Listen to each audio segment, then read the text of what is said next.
everyone. It's me, Chloe Archer, and I'm finally back. I've been a little behind schedule with this show since 2025 started, so I do apologize for that. But I have an amazing interview with two guests today, which I'll get to very shortly. A couple of quick updates from me. The audiobook for The Gargoyle and the Romance Writer is now out and available, so don't miss out on the great job that Greg Boudreau does on this. As always, he's amazing. And of course, also Siren in the Rain is out on audio, narrated by the equally fabulous Joel Leslie. So run and grab your copy if you haven't already. As for writing news, I am still working on Tentacular Tales #4. I'm going to be real honest that I've been a little bit on the struggle bus this year. For a lot of reasons, state of the world, some health issues, some family issues, all of that kind of stuff. I'm not going to go into a lot of detail on, but I'm not making as much progress as quickly as I would like, but it is coming along. Originally, I'd had a goal to get it out by the end of April, but it's probably looking closer to like end of May at this point. But I do think I should be able to make that end of May deadline. I'm pretty close to about 40% in the book right now. So once I hit that halfway mark, I will feel a lot better. That's usually when the book goes a lot faster for me when I'm writing. So just so you know that. And the other news I have is that I have hired a narrator for Highland Gargoyles Lucky Star. This one I did a bunch of auditions for because I was looking for a couple of different things in particular. And so I'm actually going to be working with a new narrator this time who really knocked the audition out of the park. This time I'm going to be working with Gary Furlong, and he will be narrating it. We're on his August schedule right now, so I'm hoping we'll be able to get it out to you all on Audible sometime in September or early October at the latest, depending on how it all plays out.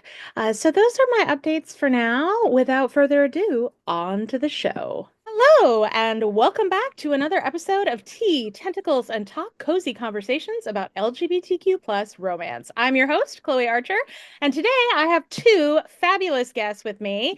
Let me introduce first audiobook narrator extraordinaire, Zach Zaba. And Zach is an award-winning, ACX-approved audiobook narrator with over 5 years in the industry and with over 230 plus published works. He specializes in LGBTQ plus romance, fantasy, and science fiction. Welcome to the show, Zach. Thank you. My other partner in crime here is Hank Edwards. Hank has crafted gay fiction for over 20 years, publishing 40 plus novels across romance genres from paranormal to contemporary to rom-com. Known for series like Critter Catchers and Venom Valley, he also writes YA fantasy as R.G. Thomas and infuses most of his stories with heart and humor. Zach and Hank, welcome to the show. Thank Butch, you. butch, butch, butch, butch, butch, butch. Thank you so much for coming. It is tea and talk. Did you bring a beverage with you today? Beverage in a critter catcher. Absolutely. Oh Yeah. my gosh, I love Wow, the branding. it. What have you got? Is that a matcha, Zach? This is a vanilla iced matcha latte Ooh. with oat milk. It's very Oh, good. oh, My. okay. I love it. I had to What stop myself from drinking all of it like 5 minutes ago. Put it in the fridge and I just didn't think about it. So How about you, Hank? What have you got? I am drinking black tea. Oh, nice. I have, PG chips. I get it from oh, very sophisticated. Oh, it nice. is very nice. Nice. I have green tea Yeah. today, so Nice. I'll find my zen or something, Well, I'm so excited to bring you both to the show because you have collaborated as author and audiobook narrator. And so we'll get into talking a little bit about that with the Critter Catchers series in a little bit. But first, I was hoping could both of you, and you could decide who would like to start first, but tell us a little bit about your origin story. How did you find your way to becoming an author or an audiobook narrator? No, Zach, you want to go first? Sure. Um, about 5 or 6 years ago, graduated university with a bachelor's in psychology, and we're kind of like in the middle of trying to figure out where to get a job and all that kind of stuff. So you're like in limbo. Yeah. A friend of mine wanted to gift me a microphone for Christmas one year and told me I should try to do something with it. So after Cool. trying voice acting for video games and voice acting for like commercials and TV shows and stuff like that, and not really finding that avenue very exciting or interesting, I tried audiobooks. And I Mm. was told I have a nice voice, and I was told that I moan well, apparently. So they directed me to romance. And then years later, I'm where I am now and 230 projects deep and still moaning. So I think I've gotten better at it, but I don't know. That's awesome. How about you, Hank? So I got started writing a long time ago, and I've always written, even as like a kid. I would write sequels to like my favorite movies and stuff, and just, Oh yeah. yeah, yeah, like that kind of thing. So I wrote a sequel to Alien before Aliens came out. So I'm just gonna Oh say, wow. yeah, That's but and then I started writing when I started publishing. It was more for short stories for magazines. That was when we actually had mm, magazines. So like, yeah. Honcho and Torso and 100% Beef, those kinds of things. So I wrote a lot of erotic stories and sold them. And Oh, then yeah. I had the idea for one that I was going to try and make a series, like, sell it to a chapter a month, right? And thought, Hmm. hey, they might like that. And they were all like, no, we don't want that. So I put that all together and I submitted it and became a novel. It became my first novel, Fluffers Inc., which is Okay. extremely dirty and extremely funny. So a lot of moaning. Hey, we can do that too. I don't have any. So then from there, I just I went through the publishing with different online publishers, Lucid, Oh, sure. Silver, all Yeah. those, right, that are no longer around anymore. So Yeah. I'm pretty much I'm for the most part, I think the majority of them are all indie published, and I'm self-published now. So Yeah. yeah. Yeah, it's I was following the genre for a long time before I Mhm. ever started writing. Like I have attended GRL for about 10 years and Yeah. I spent about like 8 or 9 of them just attending as a reader. And Mhm. I just remember when it first started out and there were so many Yeah. publishers like and they're all gone All now. of them are gone. Yeah. Yeah. So I mean, I think that self-publishing has become the most sustainable option Yeah. for most folks in LGBTQ plus romance, particularly because it just while the trad publishers are sort of slowly starting Yeah. to bring out some more Right. LGBTQ stuff, like a lot of it does tend to be YA, heavily skewed Yeah. YA, Yep. or stuff like that. They didn't want our stuff for Right. Right. very long time. Yeah. And it Uh, takes so long. It's such a like between selling it and then seeing it in print, right? It could be over a right. year, and Yeah. Well, and I mean, they have very different schedules. I've got a good friend who is like a mystery writer, and a nonfiction writer who's trad published. And yeah, it's like one book a year, maybe. Oh, And, wow. when she got a deal for a mystery series, like the first two books or whatever, it was basically like 2 or 3 years from when she got the deal yeah. before Oh, the first book came Jesus. out. Yep. Yeah, like that to Yep. me is like, and of course that's really hard to live on. When Yeah. you've got like Right? a small advance and like no book published for yeah. So it's not surprising to me that so many folks in our genre, but more broadly actually are shifting toward Yeah. indie or at least being hybrid so that they have Yes. sort of like slightly more steady or regular source of Yeah. income. Coming in. Yeah. It'll be interesting to see sort of where changes go in the Yeah. future. But okay, so I'm going to ask you a question that I didn't originally plan to ask, Oh. but it just popped into my head because I have this great opportunity because you guys are here. Um, Mhm. I was having a conversation with some of my writer friends in our like Discord the other day, and there's a lot of conversations about like sort of wanting to have more men writing in gay romance and like more own voices and all of that kind of stuff. And we ended up having an interesting conversation about sort of like the origins and history of the romance genre, and as a feminine genre, it often gets denigrated in a patriarchal culture that is very hostile toward that kind of stuff. And I just wanted to sort of get a little bit of your perspective of like, um, what does it mean to you to be involved in the romance genre? And have you encountered some of that kind of attitude toward what you do from folks you know or people you meet, because it really is, I think, an issue where it is a genre that's very heavily dominated by women, but it's one that's also always been very feminized as a consequence. So there's a lot that can be unpacked from that, but Yeah. um, Yeah. I guess, what does it mean to you?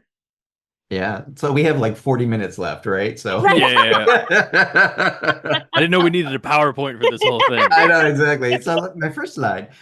He's like, let me bring in my board with all of my red string and laid it around there. That'd be good. So there is a lot, there's a lot to that Yeah. discussion, especially throwing in like, the gay men writing own voices, gay Yeah. romance Hmm. versus women writing it, right? I don't even want to touch on that because that's been discussed so often, Oh, yeah, so yeah, much, right? Because there's Yeah.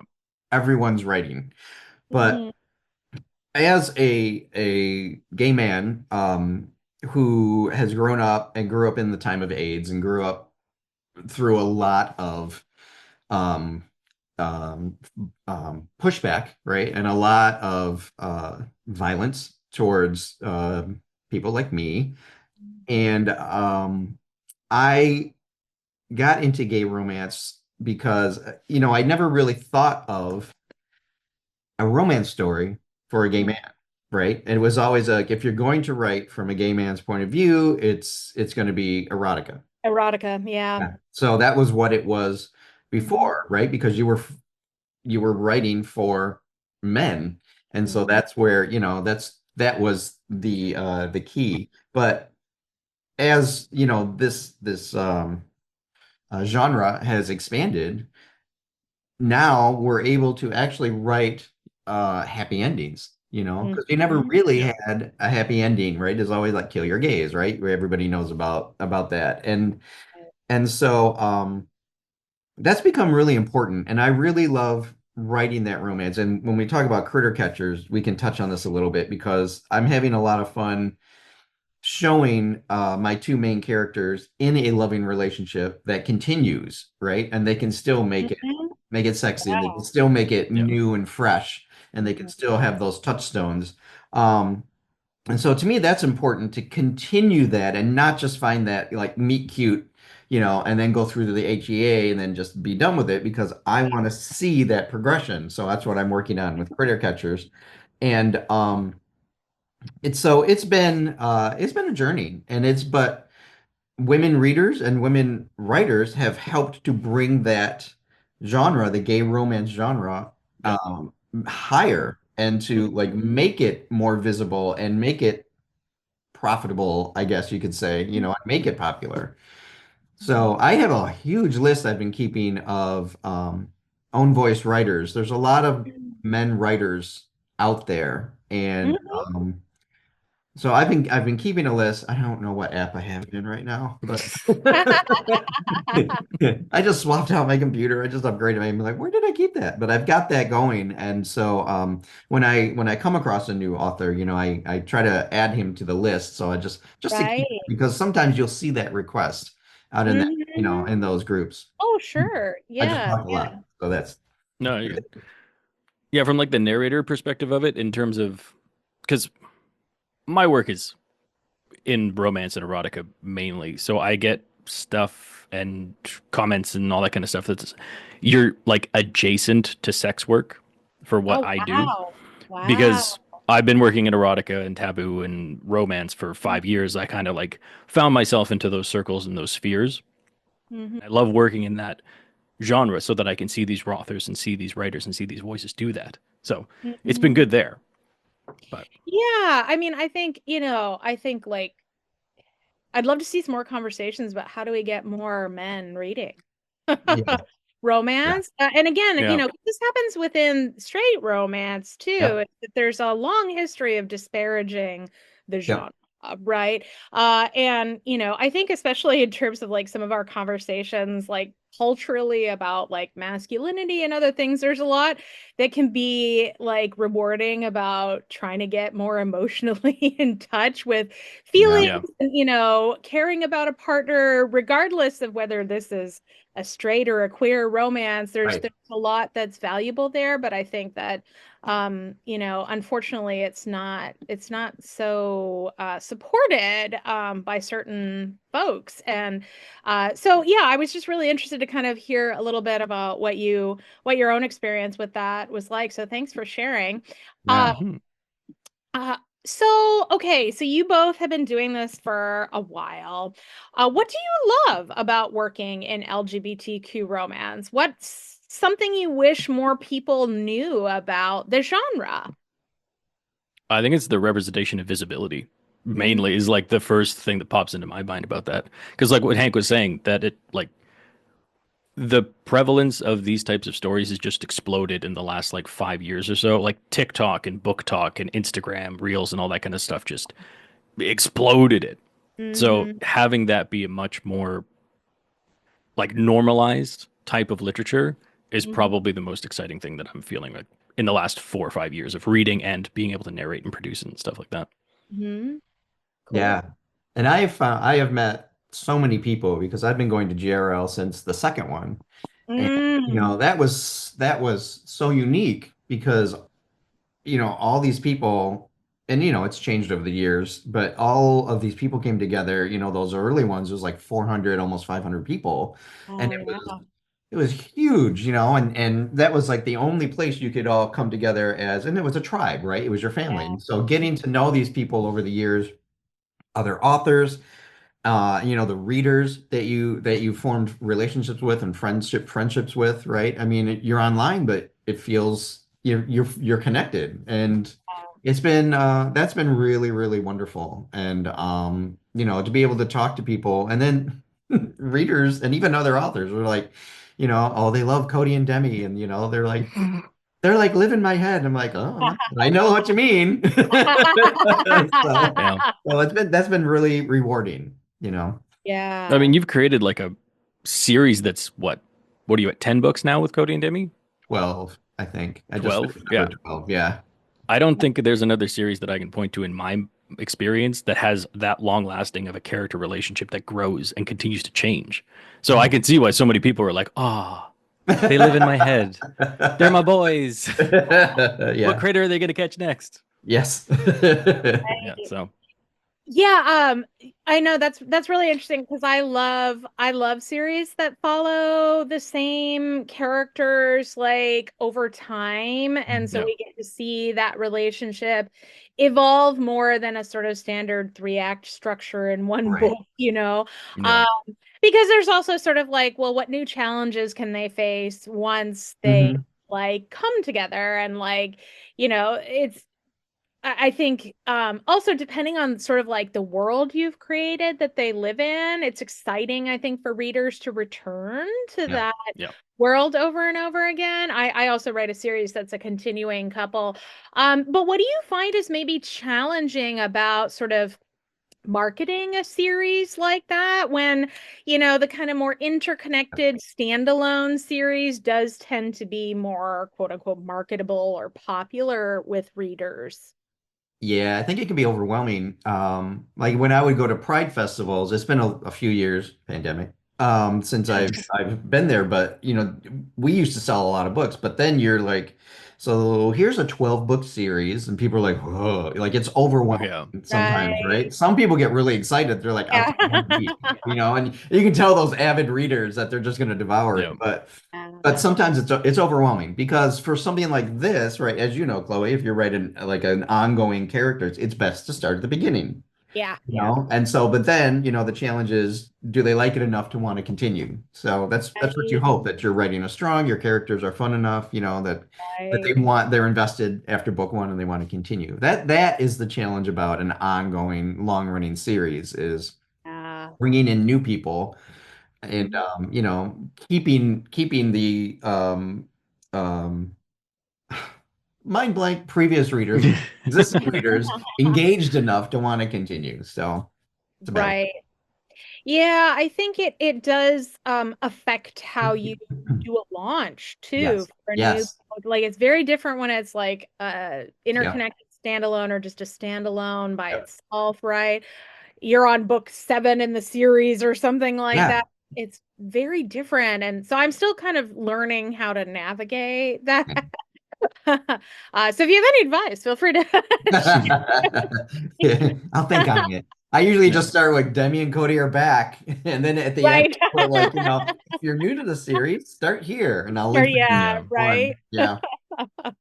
Does like releasing a box set of like book 1 to 4 kind of like make things easier for people to jump into it rather than Yeah. being like start at 1 and then read through like to 12? Yeah. And then when we did the bundles, Zach, the audio bundles you did for me, Yeah. those have really sold well. They love I was every wondering about those. Yeah. bundle. Yeah, yeah. So those people are like, okay, I can invest in that, because then it's just like you've got them all right here. So now you Yeah. can It's a one click kind of a thing rather than like exactly. multiple to like, yeah. But you have to kind of go through that process of like wide distribution, which I'm like, I'm not ready to try and tackle that No, quite yet. Like it feels yeah. really overwhelming. At someday. Yeah, I'll do that someday too. I'm still just Audible right now. So yeah. Yeah. Um, So, okay, well, I would love to learn more because, because I've only been published for like about 2.5 years. I'm always fascinated by talking to people about process, Mhm. because I find, so many of us are really different about this. And sometimes we have a consistent process. Sometimes it varies from book to book, or genre to genre, that kind of thing. So maybe we could start with Hank and then Zach, because you've got a very different kind of angle on it, Zach, Yeah. which is Sure. exciting for me to like hear about. But Hank, can you tell us a little bit about your process from kind of like when you get an idea to publication? How does that work for you? So, when I get an idea, I usually let it like live in my head for a little bit. I'm like, oh, Percolate. I like to yeah, that's interesting. I let it simmer. You let your steep. Yeah. Yeah, it's got a steep, like a good tea. And so Yeah. then I use Scrivener to Oh, write. okay. And that I've used that for probably over 10 years now. Oh, And I wow. love it. Yeah, it helps me organize because I break things out into chapters, and then I have Mhm. a file for notes. And I usually start with, if it's a critter catcher's book, I'll know like the critter that they're trying to catch, right? So I'll like name the folder, and I've got everything broken out by folders and by seasons, because of course I had to do that because. And so then I'll just start like a notes file, and I'll just like kind of keep adding to that. Like, this is the critter. Here's who's going to be involved, because I've got a lot of secondary characters, and so I might come up with an idea for bringing in some secondary characters, and I Yeah. might. You've got a few. Yeah, Yeah. I got a few. Zach's been really good about coming up with some Yeah. unique voices and the I got a accents. binder for him now. Yeah, a little sample cue. How's that sound again? So, Yep. yep. And then I'll just kind of build on that. And then I might start with just like the first chapter. And because I'm very much a linear writer, where I kind of need to write in order. I've recently started, when I was actually in Toronto, Zach, I wrote a scene that I'd been wanting to write for about 3 books now. Hmm. I've kind of been building to it, and it's crazy and it's wild and it's insane. I think you and I talked about it. And I wrote that scene, which happens more than halfway through the book. when I was up in Nice. Toronto. Yeah, so it was because I was just excited to get it down. So then I was like, okay, I know I'm gonna get to here. Now I have to build to there. So very much a linear writer, and I just try to make some notes and then go off of there. And then I try to outline in chapters, but the characters do what they want. That's really cool. Yeah, this is always so fascinating to me. I mean, everybody's so different. I'm a slightly more disorganized kind of writer. And so like things like Scrivener or oh my God, Plotter, like they give me hives. Like I look at them and Yeah. I'm like, no, no. Like Yeah, yeah. I would like just get sucked down into a rabbit hole of like trying to add, and then like once I'd get it all mapped out, I'd be like, I don't want to write it now. Like Yeah. Right? that's Yeah. sort of how my brain kind of works. I need to have a little bit more kind of like Freedom to, yeah. laissez-faire, like yeah, Yep. freedom to do whatever I want, whenever I want, and that sort of works for me. But I know everybody's really different, and so I just find it really fascinating. How about you, Zach? How does your process? uh, yeah, it's pretty different since by the Yeah. time that I get everything, it's already written and ready to go. So Mhm. it's usually either I reach out to like I audition for something on ACX or an author reaches out to me and then they send me an audition script. I ask some questions about the book in terms of like what's the tone, what's the genre, like do you have any Yeah. accents, do you have any like Mhm. specific ways that you want these characters to sound? We go back and forth a little bit. I send a sample, they either like it or they don't like it, and we go from there. And if they like it at that point, I get signed on for the book, and then chapter by chapter I go through, and then once it's all done, I send it for revisions. It comes back, and I do the revisions. It's pretty like similar across the board. Not a lot of either differences happen with like publishing houses like Podium or like Pink Flamingo and stuff like that. Or if you do it like privately or independently, it all Oh, kind of sure. follows the same Similar. pattern. So You go Hmm. through and like highlight in chapters, Zach, or anything to call out where you need different emphasis or character voices or something? not usually. I have gotten some scripts where authors have gone through and color coded each line of dialogue Holy between shit. like is this, yeah, it was way too much work. I Wow. was like, you do not need to do this. I understand how to read. I Yeah. can see that Right. Susan said this at the end of that sentence and I know Oh what my Susan's voice is. You don't need to God. highlight everything, man. So I think that's the only example of like really over the top micromanaging from an author, which to be Right. fair, it was helpful, but it's not needed at all. Okay. But Yeah. yeah. I would probably look at that and also get overwhelmed, like a little bit too Yeah. much. Like I sometimes have sort of sensory, like a little bit Yeah. too much for my brain to like handle right now. Um, but okay, so I want to kind of come back to something that Hank mentioned, Zach. So when you're working on an ongoing series following the Hmm. same couple, oftentimes, as Hank alluded to, you develop this like ever-growing ensemble cast of supporting characters, right? I'm guilty of Yep. this too, which does make it challenging for me sometimes when I want to pick a narrator, especially like I've got a narrator who's really good for this for my sci-fi series, but I'm like, you've got a bunch of aliens who have like weird alien Oh voices, yeah. and you've also Aliens are fun. and like that kind of stuff, and it's great, but you kind of you're like, oh my gosh, I've got to find a narrator who can like really distinguish these 25 different characters, or however Yep. it keeps growing with every book. Hank. Sorry. you know Hank. and so right, so I'd love to hear kind of like, what are the kind of, what do you enjoy about that, what is difficult about that, how do you approach like trying to come up with ways to distinguish characters when you have such a large ensemble cast. Ooh, this is Yeah. interesting. For something like Hank where it's grown over time, I have Mhm. extensive notes on characters and I know the references and I have voice clips for stuff that I can call back to and all that. But which is really helpful. But for something that's like starting out a new series that has a huge ensemble cast, I like Mhm. to ask for like actor references, like Oh. for either accents or like how you want someone to sound. Because if you Mhm. want someone to sound like, I don't know, Mads Mikkelsen, All right. he's a very distinctive voice. And if you want that, you just let me know that that's what Yeah. you want. Or if you want somebody to sound like a Southern, I don't know, Matthew McConaughey or yeah, something. Matthew McConaughey or something like that, I can do that too. Mhm. Oh, But that's interesting. I I don't remember that.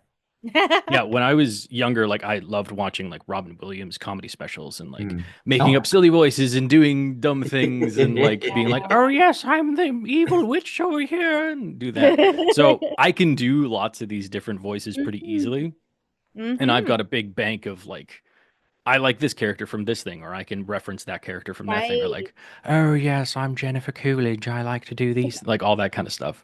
Goodness. So having that at the very start from authors and getting a list of character notes and character references, as well as like actor references, makes things so much easier Oh, Mhm. I because I can bet. reference that at any point in time. And if they have accents and things, I can have like trigger phrases Yeah. from whatever you want, either from actors or from different books and stuff. So you read that trigger phrase, you get back into the accent, and then you can just like do Right. smooth sailing for Oh, whatever it cool. is. Yeah, Hmm. Watching authors. Yeah, right? exactly. Has many skills in his toolbox. Like, Yeah. that's awesome. Well, tell me a little bit about your partnership origin. Like, how did you guys end up working together? Um, Hank hunted me down. I was I running. He just, yep, did. threw a net and caught me, Now and he I've wants just to been here Yeah. marry forever. Yep. Yeah. I put the first book out for audition. I had never done an audiobook you. Mm. myself. I'd had an audiobook created from the Fluffers Inc. series from a Yeah. previous publisher. I was not consulted on it. I was not told about it. It just showed up in Mhm. my inbox like, "Hey, Oh we did it wow. for you." I know. I was like, "What? What?" So, yeah. So that no longer now I now have those books in my own, obviously. But but I was like I had hesitated because I was afraid of like all these investments and I wouldn't get the money back and all this other stuff. But I was like, okay, Critter Catchers is a really good way to start it. So I submitted the first one out for auditions and I think I had not 8 or 9 Oh, respond. wow. Okay. Yeah, Oh. and Zach nailed my idea of Cody was especially that was the sale. I've always said I've told him I was like, oh, my Cody, you got him. So, Yeah. he really nailed his attitude, his voice, and just like how I imagined him. And I was like, oh my God, this is great. And so it just went from Mhm. there. And I wanted to keep him for all the books then after that, I've of course. never So been allowed to leave. he I'm has not. I've been like, I just duty bound. exactly like, I'm sorry, Zach, but you have another book coming. Oh no. Oh, Okay. I guess I'll no. have to be Cody and Demi again. Oh no. Well, I think that's a perfect segue into your newest release. Can you Ah, tell us a little bit about this audiobook in the series? yeah, do you want to go first, Zach, or you want me to talk about it, or Oh, you can talk about it, and I'll okay, chime in with anything deep. okay. It's your baby. It's Well, my one of them, one of baby. 12. So this one, yeah, So this is 7, 8, 9, 10. So this is 11. This is book Okay. 11 in the series. I am Yep. almost done with book 12. I'll tell you about that offline, Zach. But it's Does it have the scene in you were talking about? yes. Ah, yeah. Yeah, yeah, I'm looking forward to finally. that. Yeah. So this book that's now available is Starved Until Sunset, Mhm. and it's a little crazy and as usual, but it's also in this. So I have the series broken out into 2 seasons, I call them, like a TV series. So the first season is 7 books. And then people after that, I kind of did a nice season finale for that. And then I do like a novella to open up the new season, and that's told from Oliver and Dave's like some secondary point of view, but it's fun because Cody and Demi are in there significantly. And then this Begrudgingly. book, Well, at least from yeah, Cody's perspective. exactly. And I love pairing up Cody and Oliver because they don't get along, and it's Oh just yeah, they're really fun. fun. Yeah, Yeah. they're a lot of fun to do together. So this book finds the guys.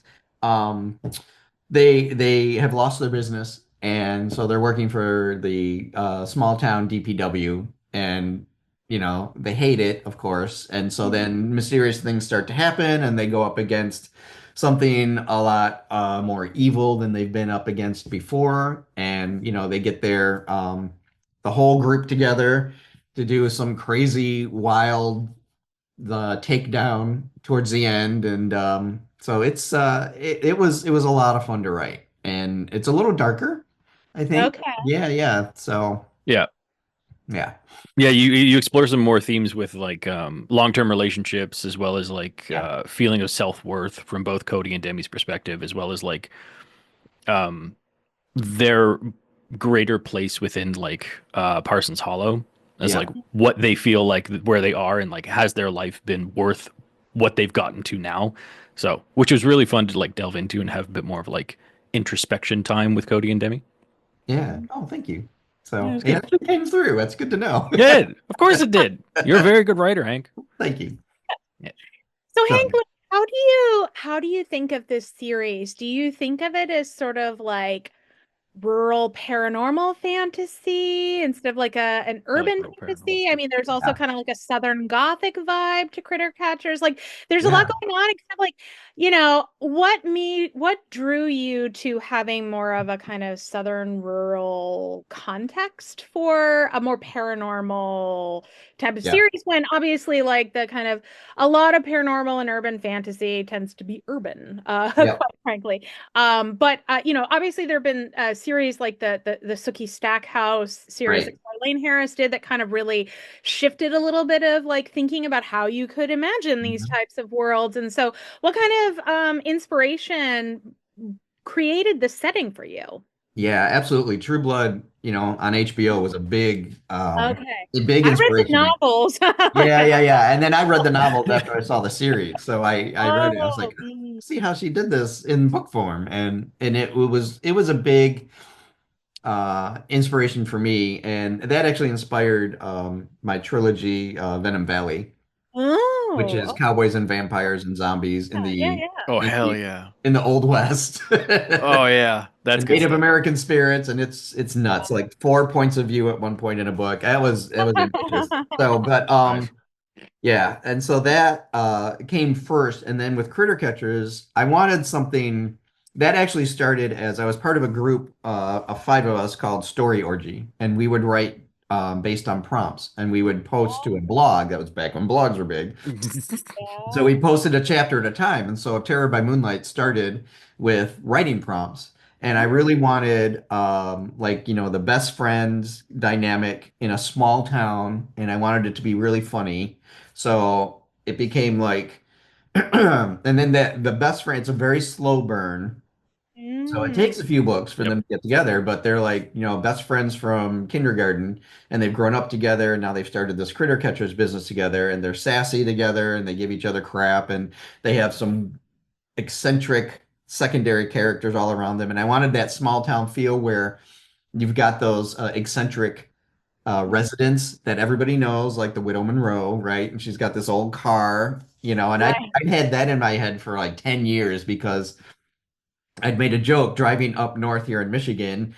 This old like Cadillac had pulled out in front of us, and I was like, "God, this lady needs a yellow light on her roof so people can be warned." And that just like stuck with me. So that became the Widow Monroe finally.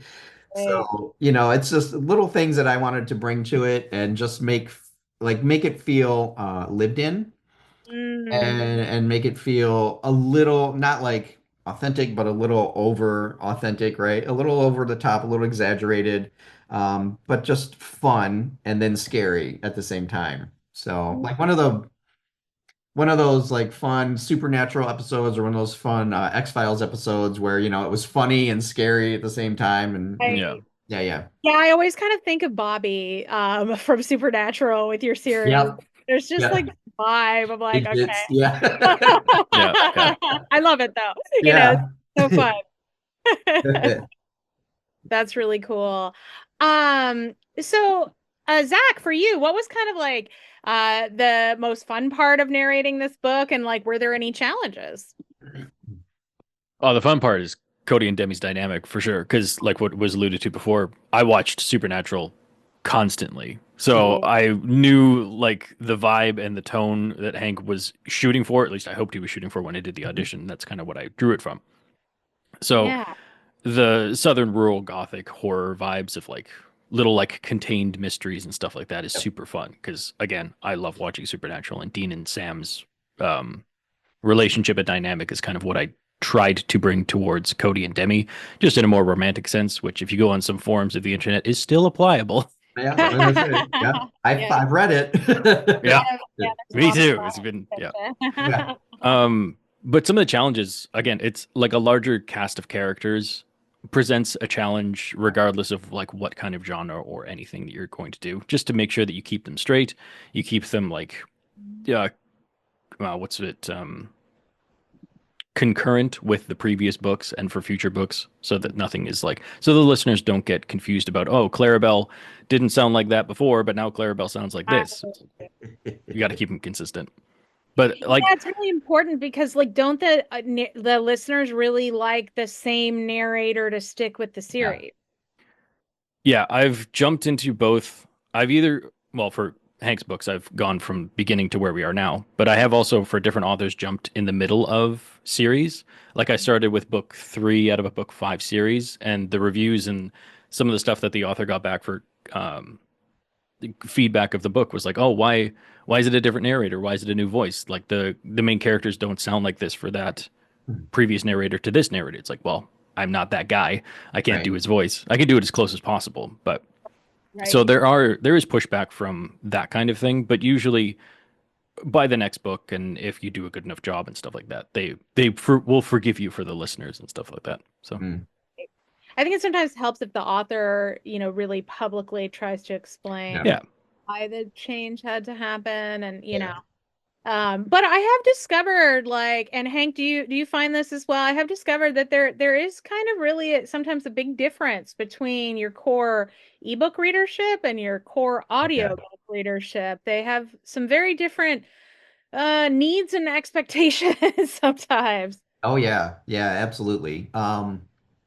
And I've done box sets for both digital and for the audio. Oh, And so I've tried to appeal to both yeah. of those reader cores, but then I've also found those readers that are like, "Oh, I read it, but I also had to listen to it." And so those are Yeah. both, which is really yeah, like, "Wow, thank you. Oh my God." That's really nice. But yeah, I have found that there's usually either a listener or a reader. So that's interesting. Yeah, I'm finding they're slowly growing to be like a demographic Yeah. that crosses over, but they Yeah. also tend to be, I find, like my most hardcore Yeah. fans where they're like, I'll get it in every Yes. version kind Yeah. of thing, Yeah. you know? yeah, Exactly. Yeah. So like if I do a hardback too, they would be the people I'd expect to get the hardback or Yeah. whatever. Yeah. But yeah, it's interesting because and I'm an audiophile myself. Like I remember the days of like getting books on Hey. tape Yes. from the library. And Yeah. eventually it was like a big thing when it switched to CDs and you didn't have this Yeah. huge, like The heavy big binder. all the tapes. But we Yeah. used to listen to them like on car Yeah. trips with like my family and stuff like that. And Yep. then when I got older, I'd get them because like I'm somebody who I live in my head a lot, which I think a lot of writers do, but like I need stuff going on in here to do stuff in the real world that is absolutely mind-numbingly boring to me, like cleaning. And so Yeah. like yeah, I would get like audiobooks on CD from the library and stuff. And then it was so exciting when it finally went digital. And so Yep. I've been listening to audiobooks for a really long time. And I knew when I wanted to get published that trying to put my work into audio was going to be a high priority for me because also like in my day job, I'm a professor and I teach a lot of students who have dyslexia or yeah, ADHD or issues that make reading a print book, whether it's physical or ebook, really difficult for them, but they love stories and Yeah. they resonate with audio. So it's always been a big priority to me, but it is a challenge because it's not cheap. It's, it's Yeah. yeah, and I absolutely think that narrators are 100% worth what you're paying them. And Absolutely. I want to support human voices, not AI and all of that.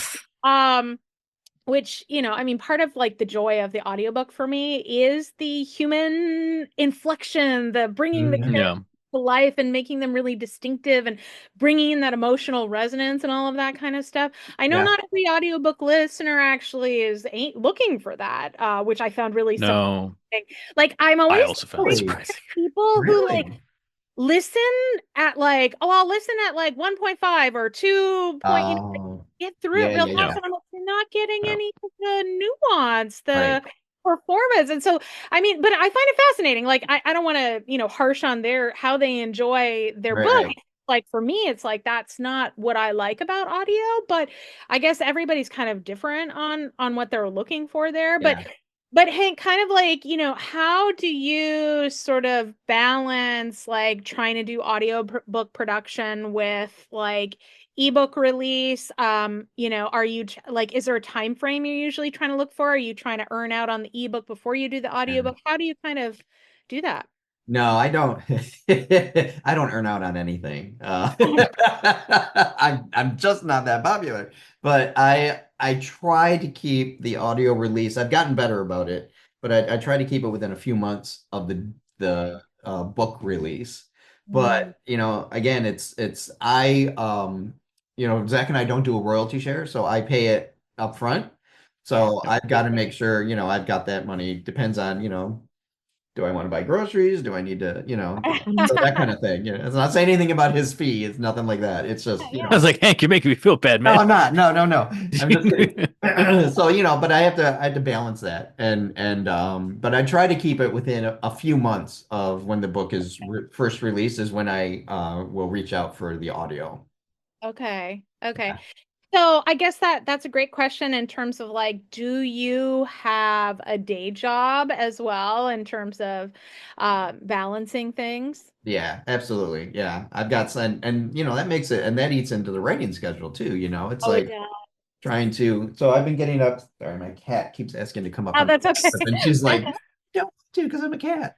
But so I'll get up early in the morning, and I'll usually write before I log into the day job, and then the day job's from like 8:30, 9 o'clock to 5 Yeah. or 6, and then it's by then you're just like wiped out, and it's like, oh, maybe I'll do some writing, but a lot of times it's like, oh look, Hulu. So yeah. Right. Right. Yeah, it's hard and also like, when things are going on in the world that are deeply Mm. stressful and it can be really challenging to balance like a day job and trying to be creative and all Yeah, of the you're a professor. yeah, Yeah. yeah. And I mean, it's interesting because I've been doing this show for a while and I think when I first started out, like many an author, and I had this dream from childhood, right? Like to be a Yeah, full-time writer, and this would be amazing, and yeah, that'd be so fun. But the more people I've interviewed, the more I'm kind of like, maybe I will just hold on to the day job. And, Yeah. Yeah. I think that there's just like there's so much more pressure that yeah, comes when you're full time, and I'm single. I don't have a partner. It's just me yep, paying the bills and that kind of thing. And yep. so, if you have a flop, right, for some reason, that can like literally affect your ability to pay your mortgage or whatever the case may Yeah, be. And so, Yeah. I've also, I think, numbers to numbers, more of the writers I've encountered who've experienced burnout are the yeah, full-time writers. And so I've been taking that into account as yeah. well in terms of like feasibility. But how about you, Zach? Are you full-time now with audiobook narration, and how do you find that? Yep. Full time since about 4 years ago. Oh, wow, okay. Um, yeah, I schedule stuff. My schedule is absolutely crazy right now. I've taken on way too much work for the past like 3 months Oh no. because I'm like, well, I want to do these books and they're really fun and like the characters are interesting and like the theming is cool, so I want to do it. But burnout for this as well is Yeah, completely valid for narrators and stuff like that Zach. because there are just sometimes when you're like, oh, I could just not do that and like I don't know, go outside. Touch Right. some grass or like cuddle with my dog or something. But no, I got to plop my butt before the computer screen and read more smut. Oh no. So I mean, sometimes you're moaned out for the day. yeah. I'm all moaned I've out. been moaned out before and it's not a great feeling No, How I mean, I get what it. is because I got to go moan the next day. yeah? How long can you usually work for a day? Is that because that takes a toll on your voice? How I thought long? you were about to ask how long can you moan for, and that was a Yeah. different question. Ooh, that could be interesting too. It's like, ooh. So I've hit both a sweet spot, which I think narrating straight through like chapter to chapter, taking like a 5 minute break between chapters for Yeah. about 4 hours is about my limit. I have pushed it to 8 before when I've been either like super crunched on a deadline or like overloaded my schedule, like I did a couple months ago. Mm, And then the next day I was like shot. I yeah. couldn't do anything. So it wasn't really worth it. So yeah, 4 hours for me is the sweet spot, Yeah. especially if it's a book that doesn't have really heavy accent work or really like wild. Like if I was to do Clarabelle, which like Clarabelle's voice is like this. If I was to do that for like 3 hours straight, I wouldn't be able to talk the next like 2 days. Right. Oh my God. I love how So you do Clarabelle too. well, I mean, I feel like somebody there's told me they were an old smoker, so Yeah, yeah, but there's like a physical yeah. kind of Oh yeah. aspect yeah. to voice work that is really interesting to me. Yeah, Um, because I got to keep like I can't smoke, which I don't smoke anyways, but like I can't do it anyways because it would completely shoot your voice. Okay. I don't usually drink. Most times I have to kind of watch what I eat. I can't have any spicy food before I record because that makes your vocal cords inflamed, and then like you can get like super deep growly voices like that if you eat spicy food before you do it, which some characters in some books Yeah. I had to do because yeah. there was like a dragon with like a Russian accent Oh that wow. I needed to have a super deep, super growly voice for. So I was Right. like, I'm gonna eat spicy chicken before I do this. Oh my gosh. So that was good. Yeah. So Oh, that's really cool. No, I find it super fascinating.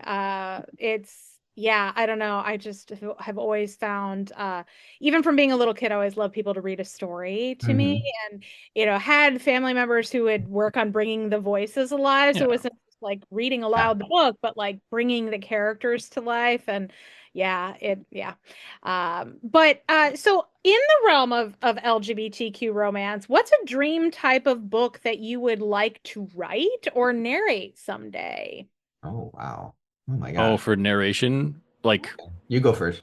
yeah, like hardcore, not like hardcore, but like hardcore, like operatic sci-fi. Like I've done hardcore books before; they're real fun. Yeah. But like hardcore operatic sci-fi, like big grand scale, like Star Wars or Dune or like Isaac Asimov stuff would be really, really fun.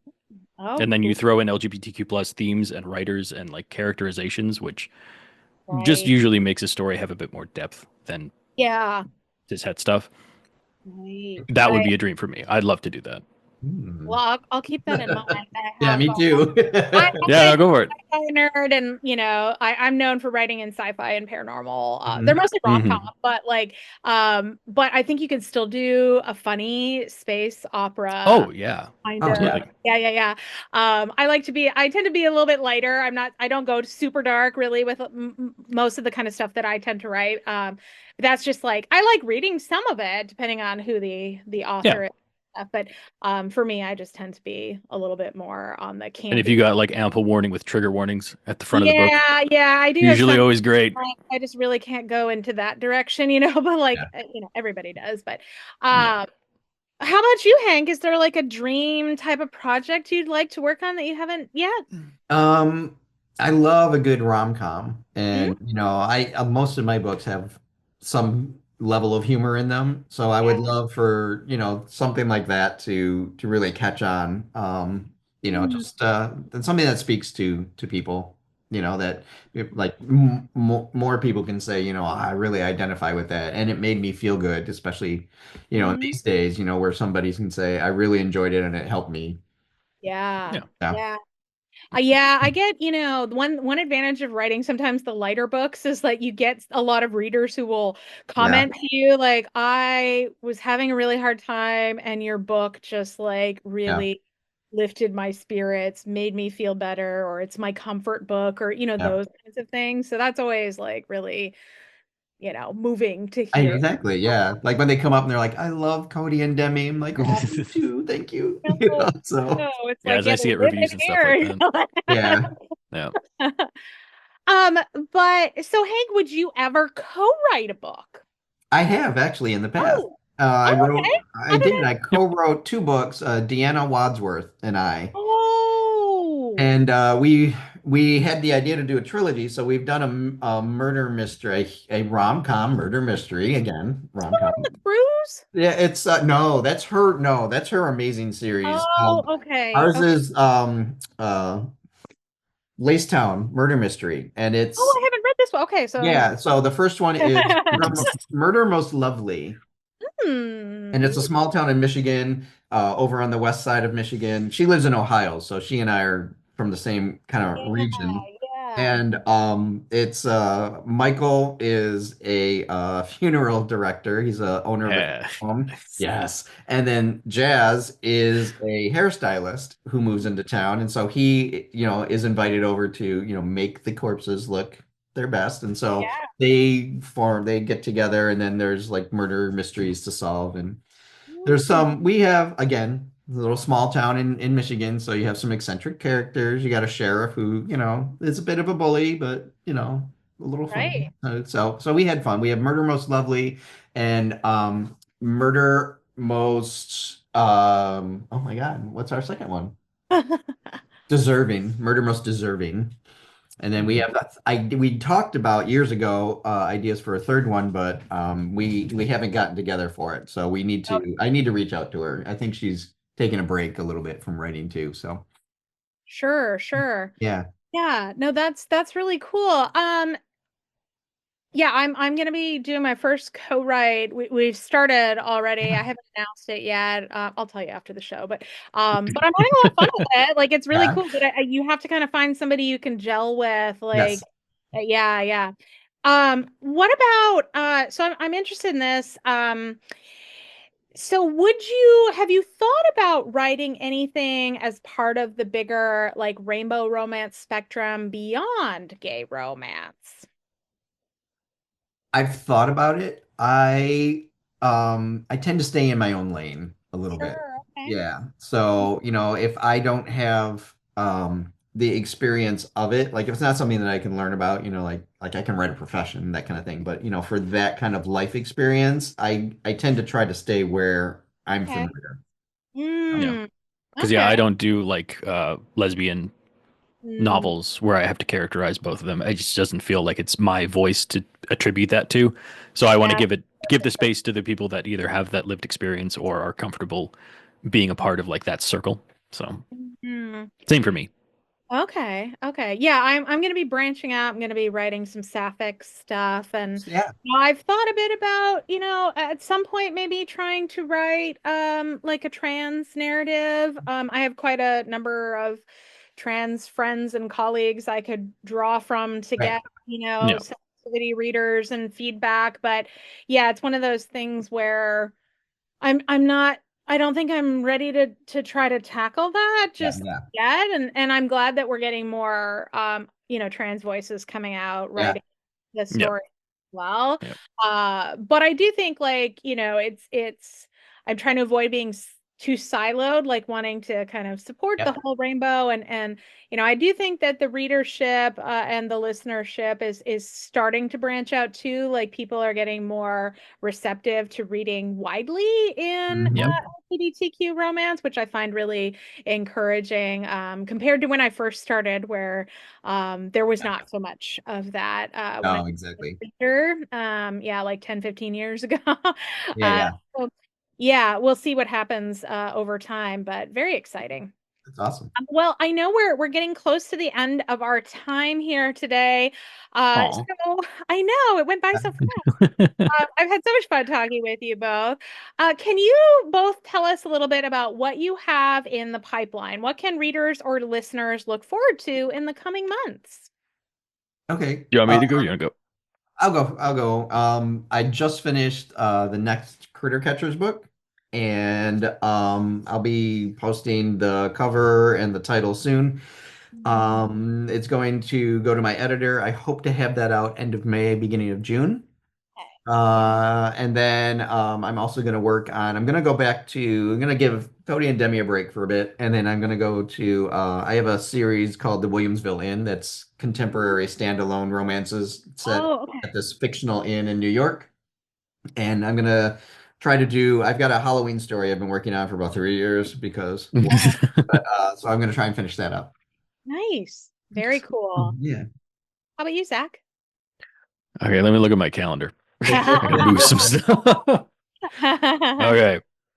Um, I've been working on series with Podium Productions. So Wild Thorn Books, it's like a 1 to 6 book series. I just finished up the second book.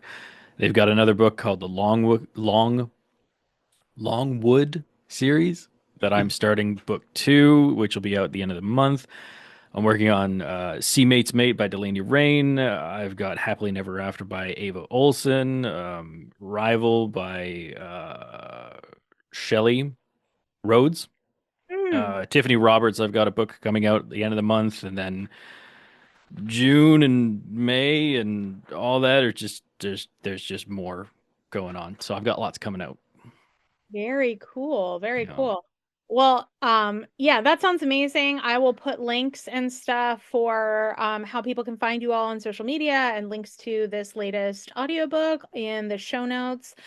Thank you both for taking the time to sit down with me Mhm. and talk. I hope you had as Thank much you. fun as I did. And for all my viewers, see you next time. Bye. Bye. Bye.